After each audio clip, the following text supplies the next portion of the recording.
Hello दोस्तों, मेरा नाम है प्राजिता और आपका ये विद्यार्थी.in भाई बहुत बहुत स्वागत है। तो उम्मीद करती हूँ यार आप सब बिल्कुल बढ़िया एकदम मस्त मस्त से हो। और यार जानते हो इस वीडियो के साथ एक न्यू जर्नी हमारी स्टार्ट होने जा रही है।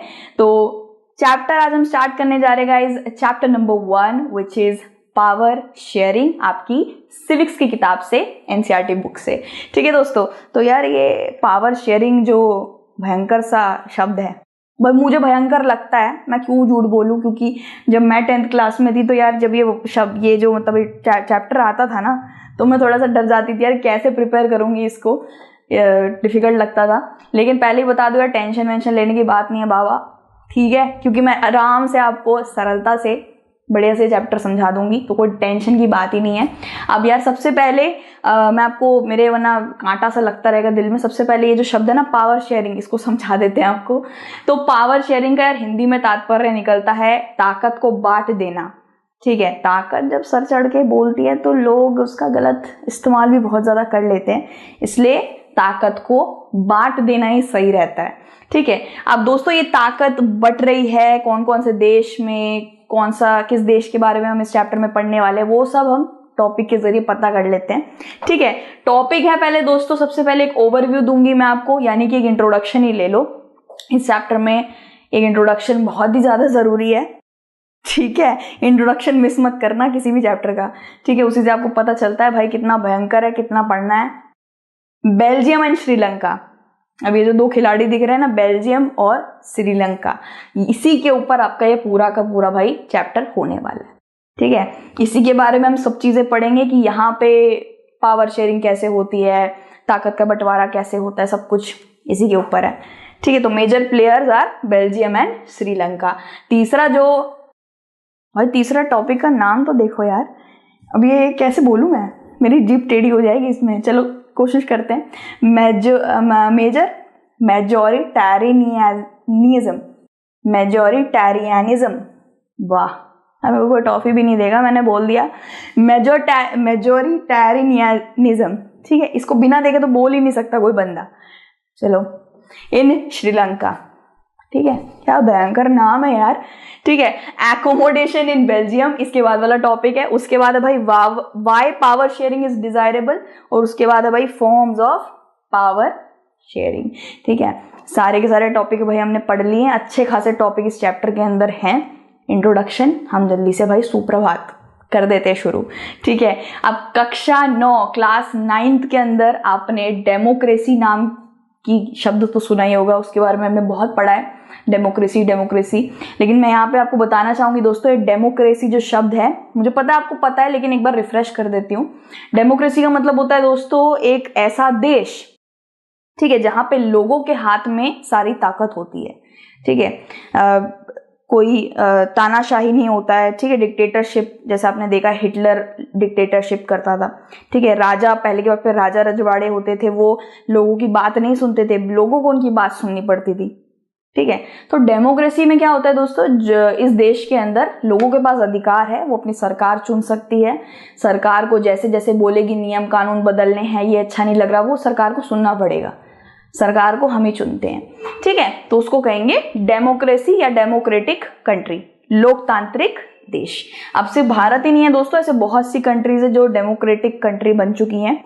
ठीक है, अब दोस्तों बात यह है कि इस चैप्टर में पर्टिकुलरली हम क्या पढ़ने वाले हैं। ठीक है, तो देखा जाए, an intelligent sharing of power among a legislature, executive and judiciary is very important to the design of a democracy। दोस्तों ये शब्द आपने शायद बहुत छोटी क्लास से ही आपने सुना होगा, लेजिस्लेचर, एग्जीक्यूटिव, जुडिशरी, है ना। तो दोस्तों क्या है ना, यहाँ पे लेके चलते हैं, हमारा जो सरकार है, जो गवर्नमेंट है, वो एक पेड़ है।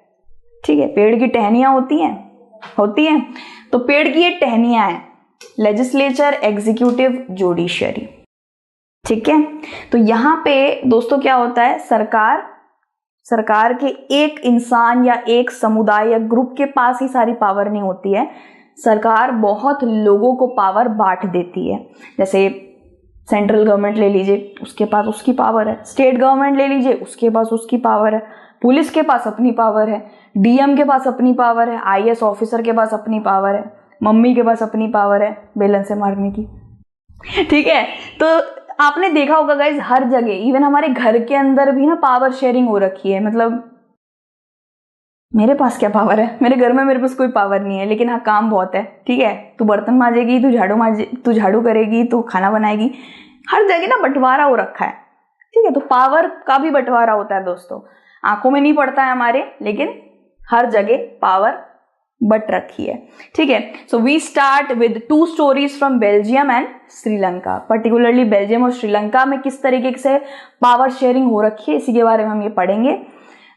फिर से बता रही हूँ यार, रिफ्रेश कर देती हूँ, मैं जानती हूँ आपने पढ़ा है ये अच्छी तरीके से, लेकिन मैं फिर से इन 3 टहनियों को आपको समझाना चाहूंगी। सबसे पहले पे आता है दोस्तों लेजिस्लेटिव। साधारण शब्दों में बोला जाए, the part that makes laws. ये वो टहनी है जो कानून बनाती है, ठीक है। एग्जीक्यूटिव कौन है? ये वो टहनी है जो कानूनों को लोगों द्वारा पहुंचा देती है, लोगों तक पहुंचा देती है। अच्छा कानून बन गया, चलो लोगों तक पास करा जाए, ठीक है, कैरी करती है, ओके। जुडिशरी क्या है? कानून तोड़ोगे वो देखती है, कानून जिसने तोड़ा उसको क्या सजा देनी है वो देखती है, ठीक है। दरअसल बोल दिया जाए तो ये कोर्ट की सिस्टम है, सारे कोर्ट इसी में आ जाते हैं, जुडिशरी में सारे कोर्ट आ जाते हैं, subordinate court, high court, supreme court, सारे कोर्ट इसी में आ जाते हैं जुडिशरी में। तो लेजिस्लेटिव कौन है? कानून बनाने वाला। एग्जीक्यूटिव कौन है? कानून को आगे भेजने वाला। और जुडिशरी ब्रांच कौन है? कानून जो तोड़ता है उसको देखता है भाई, ठीक है, कोर्ट में उसकी पेशी लगती है। अब इससे बहुत बढ़िया था, मुझे दिमाग में अचानक से पता नहीं कैसे पॉप आउट हुआ, गॉड, GOD, गॉड, भगवान, ठीक है। Generator operator destroyer, generator operator destroyer, kind of मुझे ऐसी फीलिंग है यहाँ पे, ठीक है। अब दोस्तों पर्टिकुलरली देखा जाए तो both the stories are about how democracies handle demands of for power sharing. तो पर्टिकुलरली बेल्जियम एंड श्रीलंका के बारे में हम पढ़ने वाले हैं इस पूरे चैप्टर में। बेल्जियम ये बहुत बढ़िया जगह है, बेल्जियम, मैं कभी गई नहीं, जाऊंगी जरूर। बेल्जियम की कैपिटल है गाइस ब्रसल्स, ये एक कंट्री है यूरोप की, ठीक है। और श्रीलंका, भाई श्रीलंका भारत की नेबरिंग कंट्री भी है, और रामायणा के तरफ वही जिनका रुख है, रामायणा पढ़ते हैं, मुझे पता है बहुत लोग, बेसिक स्टोरी लाइन सबको पता है, तो वो श्रीलंका को थोड़ा बहुत जानते ही हैं, ठीक है। तो श्रीलंका पड़ता है आपका साउथ एशिया में पड़ता है एक कंट्री, इसकी कैपिटल है शायद कोलंबो, ठीक है। तो भाई श्रीलंका हमारा एक प्लेयर है, दूसरा प्लेयर है आपका बेल्जियम। ये हमारा इंट्रोडक्शन है, पढ़ने वाले हैं आगे कि कैसे पावर का बंटवारा हो रहा है, लेकिन पर्टिकुलरली इन 2 कंट्रीज के ऊपर ही हम पढ़ेंगे, भारत, UK, इधर उधर कहाँ पे, हम बस इसी पे पढ़ेंगे, ठीक है। बेल्जियम और श्रीलंका देख सकते हो, दूसरा टॉपिक है, तो जल्दी से दूसरे टॉपिक में आके यार हमसे मिलिए, वार्तालाप करेंगे, विषय को समझेंगे, ठीक है। तो यार उम्मीद करते हो आपको ये अच्छे से समझ आया, और do take care of yourself, and फिर से दूसरी वीडियो में मिलते हैं। Thank you, bye bye.